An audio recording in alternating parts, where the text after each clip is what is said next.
So one of the questions I get asked a lot is, how did you decide to run for public office? And it's a good question. And everybody that's running for public office has their own story. So all I can do is share mine. And I can tell you, it wasn't by accident, but it wasn't planned either. You see, I grew up lower middle class. My dad was a truck driver, my mom was a secretary. And my plan from the time I can remember was to get my pair of cowboy boots like my dad wore and drive a truck. That was my goal. I'm talking, when we get those career aptitude tests and mine would say, oh, you should be a teacher or a doctor or a lawyer or whatever it might be, I was disappointed if it didn't include truck driver on that list because that is what I wanted to do. And so that was what I planned to do, was to drive a truck, raise a family, own a home. Those were my goals in life. And then life threw me a curveball like it throws everybody a curveball. My curveball was I was physically huge as a child. I'm talking 6 feet tall in fourth grade. Now, this size didn't mean anything to me or my parents other than I got teased for looking like an adult in elementary school. But to the high school coaches that were elementary school teachers, they started salivating and they talked me into playing basketball, football, running track. And I figured I'm going to be in school until I graduate anyways. No dropping out for me. So let's have something to occupy our time. And the one thing my parents did, because they didn't care about sports, they didn't understand sports, they didn't like sports. And to be honest, until I started playing sports, I didn't care or understand or like them. But they always taught me that if you start something, you finish it. And while you're there, you work your ass off, you do the best you can, and you let the chips fall where they may. And so that's exactly what I did. And I had a little bit of success. And come sophomore, junior year, I started getting recruited by different colleges to play football for them. And then Barry Alvarez and the Wisconsin Badgers came and said, do you want to come play football for us? Now, you're going to walk on, you're going to pay your own way, but do you want to come play football for us? And I had to decide, this is junior year of high school.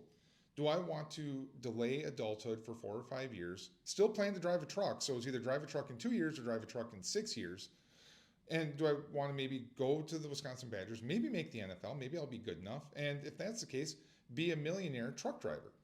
So I decided I'll go to college. I played football. I had a pretty reasonable amount of success. I didn't start, but I did travel and had all that kind of good stuff going on. And so come graduation from college, I was looking at $65,000 in student loan debt because don't forget, I had to pay my own way the entire way through. And I knew driving a truck was going to take forever to pay that debt off, and being a teacher was going to be the same thing. Now, I was terrified of public speaking, so what I decided to do was talk to a friend of mine's dad who was a lawyer, and he said, I never go to court, I never have to talk in public. I'm like, done. So I signed up and I went to law school, and I brought the same approach that I brought to football to law school.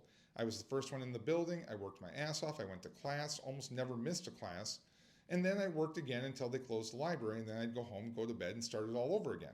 So I graduate near the top of my class, and I still want to be a truck driver, but at the same time, I feel it'd be a huge waste of money to have this law degree and never use it. So I go to work as a lawyer. I get married, I have a kid, I buy a house, I'm making good money, able to raise my family and help out my community, and I think this is exactly what my life is going to be, and I'm happy with that. That's going to be great. But the problem is, as a lawyer, I'm looking at the laws all the time, and I'm looking at how they work and what's going on, and you start to see the deck is stacked against everybody, but especially the people you came from, especially those truck drivers and those secretaries and those teachers and the garbage men and the people that don't make near as much money as you do. And I decided that I couldn't just stay silent anymore because the people that we were putting in office weren't doing anything. And that got me to run for Congress in 2022, trying to change the rules of the game so that the board was a little more level and a little bit better for the people that make this country run day in and day out. I'm talking the construction workers, the truck drivers, the secretaries, the baristas, the teachers, the firefighters, trying to make the rules of the game work a little bit more in their favor. And you know what? I got beat pretty soundly. And here's the thing, as an athlete, you learn that a loss is a one-time event. And so you pick yourself up, you dust yourself off, you learn from your mistakes, and you get back in the fight, or you get back in the game. And that's what I'm doing now. I'm back in the game, still trying to change the rules in favor of those people that make this country run day in and day out.